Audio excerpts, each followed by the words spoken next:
आइए, मैं चाहता हूं आप में से कोई जिनके पास भी बाइबल है, कोई पढ़िए मेरे साथ।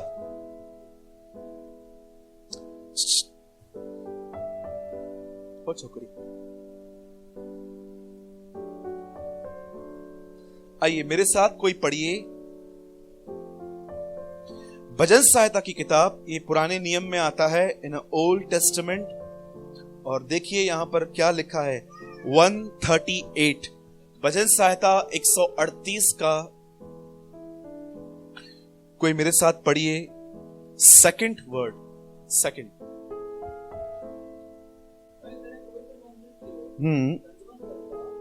मैं तेरे पवित्र मंदिर की ओर दंडवत करूंगा।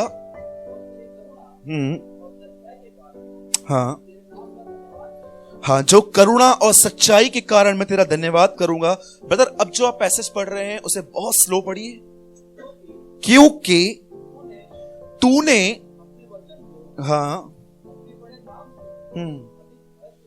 बाइबल के अंदर भजन सहायता की किताब में लिखा है कि परमेश्वर ने अपने आप से ज्यादा अपने वचन को महत्व दिया है। मैं चाहता हूं अब आप ध्यान दीजिए। बाइबल एक बात कहती है, एक स्टोरी बताती है, और ये स्टोरी दृष्टांत नहीं है, इट्स अ रियल स्टोरी। एक सच्ची घटना है जो आज से बहुत साल पहले यीशु मसीह के पृथ्वी पे आने से पहले हुई थी। आप जानते हैं, एक व्यक्ति था, वो बहुत धनवान था। He was a richest man। वो बहुत धनवान था, और बाइबल कहती है उसकी लाइफस्टाइल के लिए भी कुछ लिखा गया है। वह बैंजनी कपड़े पहनता था, इंग्लिश में लिखा है रॉयल कपड़े, एक क्लोथ्स होते थे उन दिनों में किंग्स के, वो पहनता था। और लिखा है उसका खाना पीना बहुत ही जबरदस्त था। और बिल्कुल उसके घर के सामने एक आदमी बैठता था, वो लगभग भिखारी की तरह था। उसे बदन में इतने घाव थे, उनमें से ब्लीडिंग निकलती थी, और कई बार कुत्ते आके, डॉग्स आके उस ब्लड को चाटते थे। और ये बिल्कुल धनवान के सामने बैठता था। आप जानते हैं, धनवान होना पाप नहीं है। कई लोगों को लगता है कि प्रभु पैसों के खिलाफ है। बिल्कुल नहीं, परमेश्वर पैसों के प्रेम के खिलाफ है। आपको पता है ये बात, धनाढ़िया होना। अभी आप सोचिए, अगर यहां पर कोई ऐसा भाई बहन बैठा है जो अमीर घर में पैदा हुआ, तो उस बेचारे की क्या गलती? हाँ, कई लोगों को लगता है कि प्रभु पैसों के खिलाफ है, कुछ लोगों को लगता है कि अगर हम गरीब हैं और आत्मिक हैं तो हम आशीषित हैं। ऐसा होता है? हाँ? आपको पता है यीशु मसीह अपने आप को गरीबों में नहीं गिनता था। कहां लिखा है? एक बार एक स्त्री इत्र लेकर आई, उसे तोड़ दिया। यहूदा ने क्या कहा? अरे इसको तो गरीबों में दिया जा सकता था। यीशु ने क्या कहा? गरीब तुम्हारे साथ हमेशा हैं, मैं नहीं हूं। इसका मतलब उसने अपने आप को गरीबों में नहीं गिना। He was a richest man, वो अमीर था। लेकिन एक किस प्रकार की अमीरत थी? जेब में पैसे नहीं थे और अपने आप को अमीर कहना। याद रखिए, इस दुनिया का सबसे अमीर व्यक्ति वो है जिसके पास बहुत कुछ नहीं है और उसे बहुत कुछ की आवश्यकता भी नहीं है। He was a richest man। वो अमीर लोग होते हैं। यीशु मसीह इस प्रकार की अमीरी रखता था। आप में से कितने लोग ऐसे हैं जिसके पास ज्यादा नहीं है लेकिन जरूरत भी नहीं है? We are okay, we are blessed, we are happy in the presence of the Lord। वो सच्चे धनी हैं। आप जानते हैं फिर क्या हुआ? ये आदमी धनी था, और जानते हैं अपने सामने बैठे हुए एक भिखारी की ये हेल्प नहीं कर रहा था। और हुआ क्या? एक दिन वचन कहता है यह आदमी मरा और लाजर भी मरा। मैं आपसे सवाल पूछना चाहता हूं, ये कहां गया, वो कहां गया? चलिए पहले बताइए, धनवान कहां गया? हाँ, नरक में गया। क्या पाप किया था? नरक में गया। उससे दया नहीं की। और कोई? ओके, सुनिए, बाइबल कहती है ये धनवान मरा और सीधा नरक में चला गया। और ये जब गरीब लाजर मरा तो ये सीधा ऊपर गया और इब्राहिम के गोद में बैठा हुआ था। मुझे समझ में नहीं आ रहा है, क्या इसकी साइज छोटी हो गई? वो इब्राहिम की गोद में आके बैठा गया। और जानते हैं, जैसे इस आदमी को ने देखा कि यहां पर मैं जल रहा हूं और इब्राहिम वहां पर एंजॉय कर रहा है, इसने वहां से पुकार के उसे कहा कि कृपया, आपको पता है इस आदमी को ऐसे चटके लग रहे थे, वहां पर ऐसे चटके लग रहे थे, और इसे अचानक अपने परिवार की याद आई जो पृथ्वी पे जी रहे थे। 5 भाई, 5 ब्रदर्स उसके, ये मर चुका था लेकिन इसके 5 भाई जीवित थे जो पृथ्वी पे बहुत अच्छा चल रहे थे। और वो उसको पुकार के कहता है, सुन, मैं तुझसे विनती करता हूं, मेरे भाई को भेज और उनको बोल कि वो लोग पश्चाताप करें। क्या आप जानते हैं, नरक में जब आदमी एक कदम रखता है, उस एक कदम में उसको पता चल जाता है कि मैं यहां पर पाप की वजह से। क्या बोलता है वो जैसे वहां पर जाता है? बोलता है किसको भेज ताकि मेरे भाई पश्चाताप करें। अब शायद बहुत सारे लोग जब स्टोरी को पढ़ते हैं इस वर्ड को कोई ध्यान नहीं देता। इब्राहिम कहता है, रुक जा, तेरे और हमारे बीच में गड्ढा ठहराया गया है, न तू यहां आ सकता है न हम वहां आ सकते हैं। वो बोलता है, अरे मेरे अपने इसको भेज, मेरे 5 भाई हैं, वो यहां पर नहीं आने चाहिए, यहां पर बहुत खतरनाक है, यहां पानी नहीं है हमारे पास। वो कहता है, वेट, हमारे और तेरे बीच में गड्ढा ठहराया गया है। उसके बाद इब्राहिम एक बात कहता है, बोलता है, लाजर को मैं नहीं भेजूंगा। क्यों? उनके पास पुस्तकें हैं, उनको कहो वो उनको पढ़ें।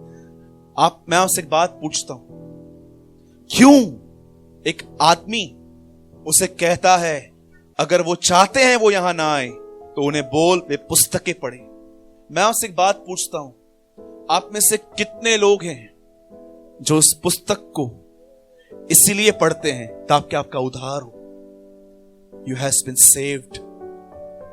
मैं आज आपको जो इस वचन में से समझा रहा हूं इस समय, मैं चाहता हूं कि आप इसको सुनिए। और मैं ये भी जानता हूं आप में से बहुत सारे लोग आज के मैसेज को सीरियसली नहीं लेंगे, क्योंकि मैं अच्छे से जानता हूं कि मैंने ये मैसेज पहले भी प्रीच किया है। और मैं आपको सच कहता हूं, मैंने हमेशा देखा है जब मैंने मैसेज प्रीच किया है बहुत अच्छी रिजल्ट आती है। लेकिन मैं आपको सच कहता हूं, यही एक संदेश है जो आने वाला 10 मिनट में वर्ड आपसे शेयर करूंगा। और मुझे पता है बहुत सारे लोग, जब ये प्रचार होता है तो बहुतों को नींद आती है, बहुतों का माइंड डिस्ट्रैक्ट होता है, और बहुतों को लगता है ये नहीं हो सकता है, जाने दो। ठीक है, मैं स्टार्ट करूं लास्ट के 10 मिनट्स। अब सब ध्यान दीजिए। आप जानते हैं आज से बहुत साल पहले जब परमेश्वर के लोग मिस्र में थे, जिन्हें इजरायली कहा गया है, जब वो वहां पर थे तो परमेश्वर ने मूसा से कहा, जा इन्हें निकाल और इन्हें एक पर्वत के नीचे खड़ा करना जहां पर मैं अपनी व्यवस्था इन्हें दूंगा। और जब बाइबल कहती है वहां से मूसा उन सबको वहां पर लेकर आया सीने पर्वत के नीचे, द माउंट ऑफ सिनाई से इंग्लिश में कहते हैं। जब वो वहां पर खड़ा हुआ, लिखा है परमेश्वर ने अपनी उंगलियों से 2 पट्टियों पर, एक पर 4 दूसरे पर 6 आज्ञाएं लिख के मूसा को दी, और मूसा ने वो हारून को दी और हारून ने इजराइलियों को दी। और आप पढ़ सकते हैं ये सारी आज्ञाएं उन्हें पहाड़ पे मिली थी। पहली आज्ञा क्या थी? तू मुझे छोड़ किसी ईश्वर को मत मानना। उसके बाद लिखा है तू अपने परमेश्वर के लिए विश्राम का दिवस मनाना।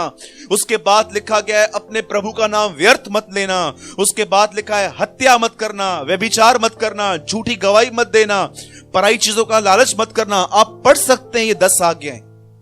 और वचन कहता है जैसे मूसा ने ये पट्टियां ली, उन्हें पहली बार तो उसे तोड़ दिया।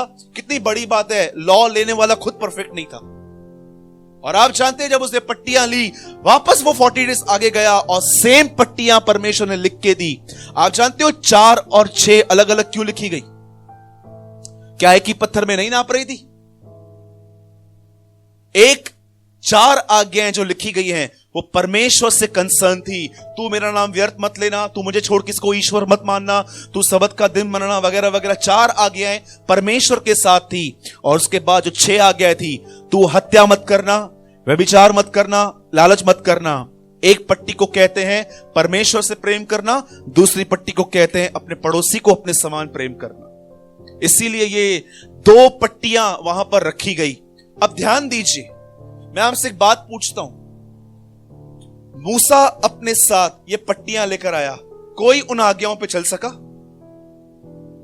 मुझे बताइए, एक व्यक्ति बताइए, पौलुस अपने एक वचन में सब पुराने नियम वालों को कहता है कोई धर्मी नहीं बन सका है, लिखा है। लेकिन जब यीशु मसीह वह उद्धारकर्ता, जिस आदमी ने मूसा को 10 आज्ञाएं दी थी, अब वो खुद नीचे उतर आया और अपने उसी पहाड़ पे, वो एक पहाड़ पे जाके खड़ा हुआ। अब देखिए, पुराने नियम में 10 आज्ञाएं भी पहाड़ पे दी गई और अब नए नियम में यीशु ने बपतिस्मा लिया, वो भी एक पहाड़ पे जाके खड़ा हो गया और वहां पर खड़े होके वो एक नई व्यवस्था दे रहा है। आपको पता है, मसीह लोगों को अब पुरानी 10 आज्ञाओं पर चलने की कोई जरूरत नहीं है। मुझे अजीब लगता है कुछ कलीसियाओं में मैं जब देखता हूं, जब प्रचार करने के लिए जाता हूं, वहां पर अभी तक 10 आज्ञाएं लिखी रहती है। बहुत सारे लोग अपने घर में 10 आज्ञाएं लिखते रहते हैं। मैं उनको पूछता हूं कभी कभी, ये तो यहूदियों के लिए थी, आप तो मसीह हो। Still they are following Jewish customs. जब यीशु मसीह खड़ा हुआ तब उसने क्या कहा? तुम सुन चुके हो, तुमसे कहा गया था व्यभिचार मत करना, अब शादी से पहले किसी स्त्री को टच मत करना, परंतु अब मैं तुमसे कहता हूं, अपने मन के अंदर किसी भी स्त्री को देखकर वासना भरे विचार मत रखना। उसने व्यवस्था चेंज कर दी। मूसा ने कहा था एडल्ट्री मत करो, यीशु ने कहा मन में मत सोचो। उसके बाद यीशु मसीह कहते हैं, तुमने सुना था मूसा ने आज से बहुत साल पहले उस पहाड़ पे कहा था हत्या मत करो, पर अब मैं तुमसे कहता हूं अपने भाई पर गुस्सा मत करो। Again he change the law. उसके बाद वो कहता है, तुमने सुना था कि तुम्हें ये कहना चाहिए, वो कहना चाहिए, पर यीशु ने कहा मैं तुमसे कहता हूं अब तुम्हारी बात हां की ना हो और तुम्हारी बात ना की ना हो। तुम सुन चुके थे कि तुम्हें अपनी पत्नी को त्याग पत्र देना है, परंतु मैं तुमसे कहता हूं कि जब तक तुम्हारा पार्टनर अनफेथफुल नहीं है, तुम अब उसे डिवोर्स नहीं दे सकते। अजीब लगता है मुझे आजकल ये सब बातें पढ़ के, जो कोई प्रचार नहीं करता है। उसके बाद मुझे बताइए यीशु ने क्या कहा? आपको पता है? उसके बाद उसने उस पहाड़ पे खड़े होकर कहा चिंता मत करना। आप देखिए, आज लोग व्यभिचार करते हैं, गुस्सा भी करते हैं। तीसरी बात, उनकी बात हां की हां तो छोड़ दो, इतना बात करते हैं। चौथी बात, अब मैं जो आपको बता रहा हूं, यीशु ने कहा चिंता मत करो। आप सबने ये बातें पढ़ी हैं? आपको पता है ये कहां कही गई थी? ये सब पहाड़ पे कही गई थी। मुझे एक बात बताइए, कितने लोग हैं जो इन आज्ञाओं को मान पाते हैं? मैं तो नहीं मान पाता। मैं देखता हूं, मुझे गुस्सा आता है आज भी। मैं देखता हूं कई बार मैं बह जाता हूं बात करने में, करते करते मुझे पता तक नहीं चलता। कई बार मैं देखता हूं कि अशुद्ध ख्याल आते हैं। यह बात अलग है, मैं उनके एंटरटेन नहीं करता। मैं आपसे एक बात पूछता हूं, क्या आप एक मसीह होने के नाते आप यहूदियों के पास जाओ, उनसे पूछो 10 आज्ञाएं क्या है, वो किताब को खोल के नहीं बताएंगे, उनको मुंह जुबानी याद रहता है।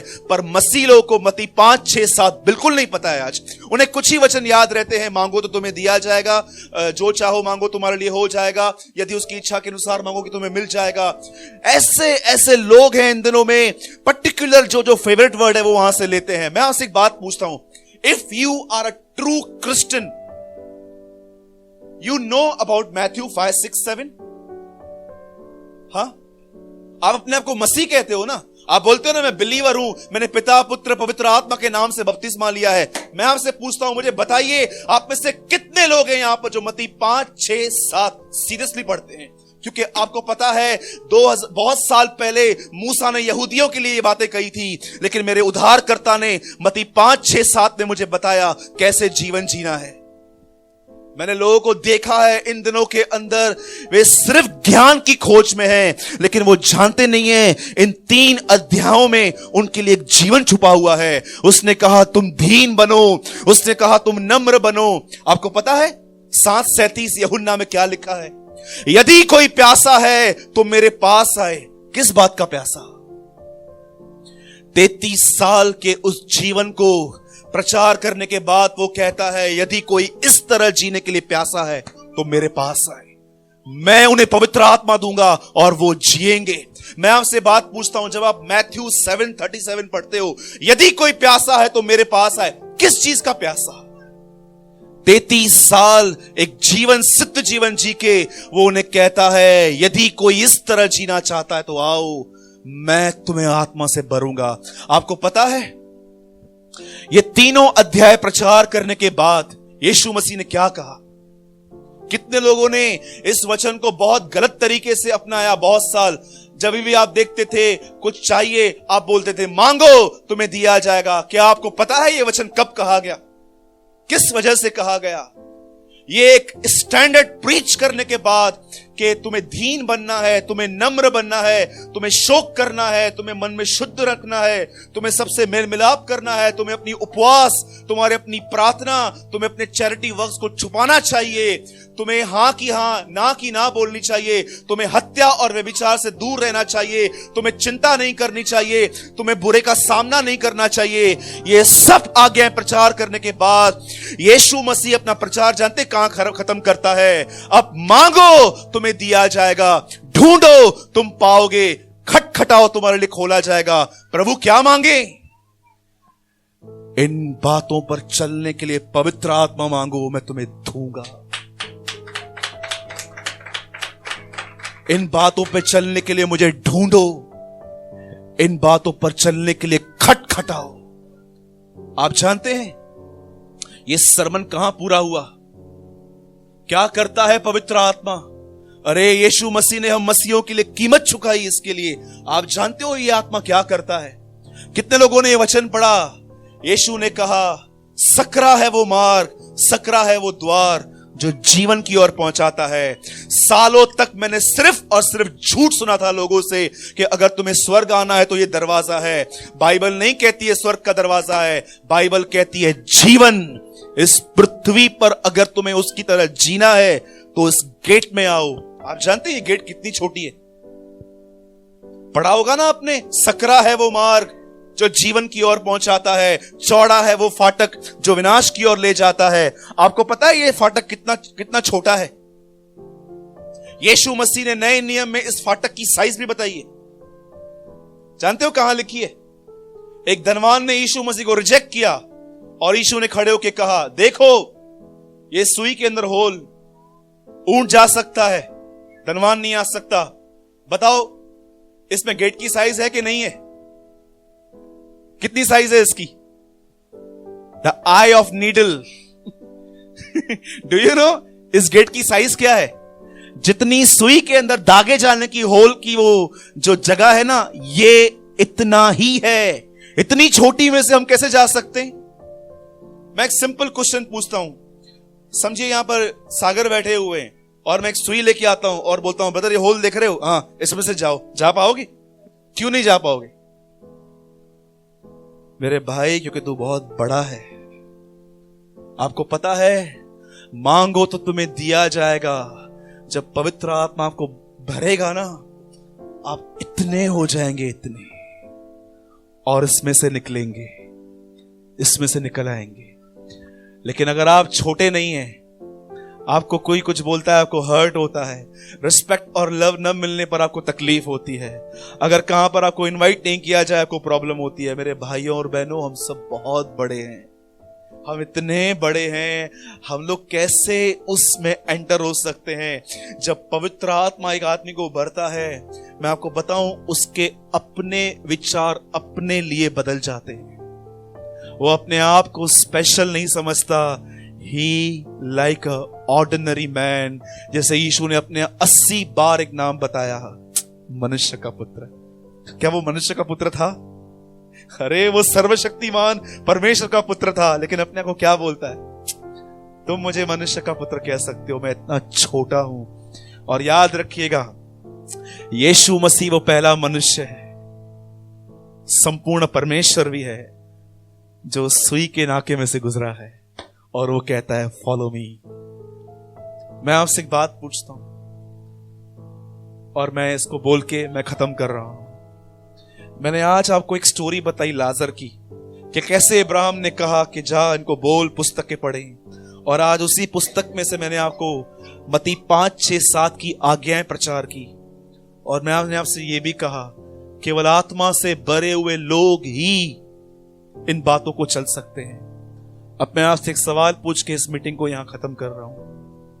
कोई ऐसा है यहां पर जो घर जाके आज रात को सोएगा नहीं, पर इस आत्मा की परिपूर्णता को ढूंढेगा, मांगेगा, खटखटाएगा।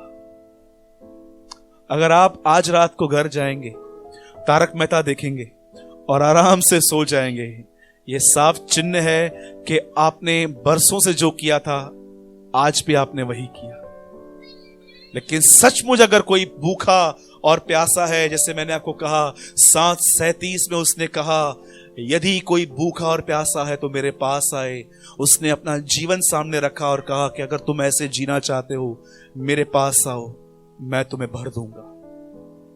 If anyone is hungry and thirsty, go to Jesus and he will fill you. प्रभु आपके साथ है और मैं जानता हूं मैंने थोड़ा आज हाई स्टैंडर्ड प्रीच किया है आपके बीच में, क्योंकि अधिकतर लोग जो हैं वो एक नॉर्मल मसीह जीवन जीना चाहते हैं और ये जो जीवन है बादलों के ऊपर है, मैं भी जानता हूं। लेकिन यदि कोई भूखा और प्यासा है तो वो जरूर इन बातों का पीछा करेगा। प्रभु आपको आशीष दे। आइए हम सब खड़े हो जाएंगे।